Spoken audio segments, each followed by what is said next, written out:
Sir, Duraimurugan வந்து நேற்று பழுப்பு நடிகர்கள்லாம் சினிமாவில் இருக்கிறனால இளைஞர்களுக்கு வாய்ப்பு கிடைக்கணும்னு சொல்லியிருக்காரு. எப்படி பார்க்குறீங்க சார்? மதிப்புக்குரிய துரைமுருகன் அவர்கள் என்னுடைய நீண்ட கால நண்பர்.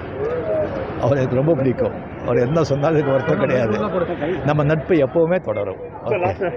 விஜய் வந்து கட்சிக்குடி அறிமுகப்படுத்த பாடல் வெளியிட்டிருக்காரு. இது எப்படி பார்க்குறீங்க சார் நீங்கள்? அவருக்கு என்னுடைய வாழ்த்துக்கள் சார். கொஞ்சம் முன்னாடி பாருங்க சார், துரைமுருகன் வந்து நேற்று பழுப்பு நடிகர்கள்லாம் சினிமாவில் இருக்கிறனால இளைஞர்களுக்கு வாய்ப்பு கிடைக்கணும்னு சொல்லியிருக்காரு. எப்படி பார்க்குறீங்க சார்? மதிப்புக்குரிய துரைமுருகன் அவர்கள் என்னுடைய நீண்ட கால நண்பர். அவர் எனக்கு ரொம்ப பிடிக்கும். அவர் என்ன சொன்னாலும் இதுக்கு வருத்தம் கிடையாது. நம்ம நட்பு எப்போவுமே தொடரும். விஜய் வந்து கட்சிக்குடி அறிமுகப்படுத்த பாடல் வெளியிட்டிருக்காரு. இது எப்படி பார்க்குறீங்க சார் நீங்கள்? அவருக்கு என்னுடைய வாழ்த்துக்கள் சார். கொஞ்சம் முன்னாடி பாருங்க. செய்திகளை உடனுக்குடன் தெரிந்து கொள்ள உடனே சப்ஸ்கிரைப் பண்ணுங்க.